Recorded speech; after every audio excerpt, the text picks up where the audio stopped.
வணக்கம் நண்பா. TNSTC latest செய்திகள். போக்குவரத்து ஊழியர் ஓய்வு பெற்றோர் பிரச்சனைகளுக்கு தீர்வு காண்க. சிஐடியு அரசு போக்குவரத்து ஊழியர் சம்மேளனத்தின் மாநில தலைவர் சவுந்தரராஜன், பொதுச் செயலாளர் ஆறுமுகநயினார் ஆகியோர் வெளியிட்டுள்ள அறிக்கை வருமாறு.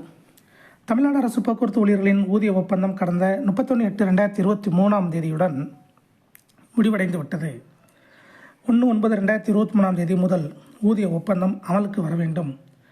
கடந்த ஊதிய ஒப்பந்தமும் உரிய காலத்தில் பேசப்படவில்லை. ஒப்பந்த காலம் முடிவடையும் நிலையில்தான் பேசப்பட்டது. கோரிக்கைகள் சம்பந்தமாக பேசி ஒப்பந்தம் உருவாக்கும் போது நீண்டகால நடைமுறையை மாற்றி ஒப்பந்த காலம் 4 ஆண்டாக மாற்றப்பட்டது.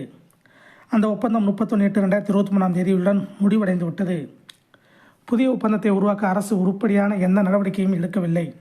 இந்நிலையில் தொடர் போராட்டங்களுக்கு பின் கடந்த 2024 ஆகஸ்ட் 27 பேச்சுவார்த்தைக்கு அழைப்பு அனுப்பப்பட்டது. அன்றைய பேச்சுவார்த்தையில் சங்கங்களை முறைப்படுத்த வலியுறுத்தினோம். அரசு எவ்வித முடிவையும் அறிவிக்காமல் பேச்சுவார்த்தையை ஒத்திவைக்கப்பட்டது. பேச்சுவார்த்தைக்கான அடுத்த தேதி எப்போது என கூறிய நிலையில் எவ்வித பதிலும் சொல்லவில்லை. ஆகஸ்ட் 27 பின் 4 மாதம் கழித்து டிசம்பர் 27 மீண்டும் பேச்சுவார்த்தைக்கான அழைப்பு வந்தது.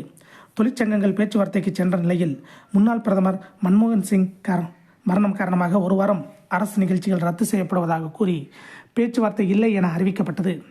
அரசின் அணுகுமுறை ஏற்றுக்கொள்ள முடியாதது. உரிய காலத்தில் பேச்சுவார்த்தை நடத்த வேண்டிய அரசு தொடர்ந்து காலதாமதம் செய்வது எவ்விதத்திலும் ஏற்றுக்கொள்ள முடியாது. முன்னாள் பிரதமர் மரணம் காரணமாக பேச்சுவார்த்தையை ஒத்திவைத்ததை சிஐடியு ஆட்சேபிக்கவில்லை. 10 ஆண்டுகள் பிரதமராக இருந்த மன்மோகன் சிங் அவர்களுக்கு தொழிற்சங்கங்கள் கூடி அன்றைய தினம் அஞ்சலி கூட்டம் நடத்தினோம். ஆனால் முன்னாள் பிரதமரின் மரணத்திற்கு 1 வாரம் துக்கம் என அறிவித்த அரசு போக்குவரத்து ஊழியர்களின் ஊதிய பேச்சுவார்த்தையை தவிர மற்ற அரசு நிகழ்ச்சிகள், விழாக்களை நடத்தி வருகிறது. இதில் முதலமைச்சர் உட்பட அனைத்து அமைச்சர்களும் பங்கேற்று வருகின்றனர். அரசு ஊதிய பேச்சுவார்த்தையை காலதாமதப்படுத்த டாக்டர் மன்மோகன் சிங்கின் மரணத்தை அரசு பயன்படுத்துகிறதோ என்ற சந்தேகத்தை தான் தொழிலாளர்கள் மத்தியில் உருவாக்கியுள்ளது. ஒத்திவைக்கப்பட்ட பேச்சுவார்த்தை எப்போது நடைபெறும் என்பதையும் இதுவரை அறிவிக்கவில்லை. எனவே உடனடியாக பேச்சுவார்த்தைக்கான தேதியை அரசு அறிவிக்க வேண்டும். திறந்த மனதுடன் பேச்சுவார்த்தை நடத்துக. நடைபெறும் பேச்சுவார்த்தையில் நீண்ட காலமாக தீர்க்கப்படாமல் இருக்கும் பணியில் உள்ள ஓய்வு பெற்ற ஊழியர்களின் பிரச்சனைகளுக்கு தீர்வு காணப்பட வேண்டும்.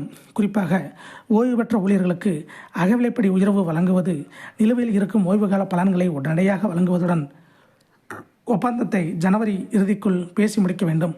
பிப்ரவரி மாதம் புதிய ஒப்பந்தம் அமல்படுத்த வேண்டும். 1/9/2023 இருந்து முழுமையாக ஒப்பந்த நிலுவைத் தொகையை வழங்க வேண்டும்.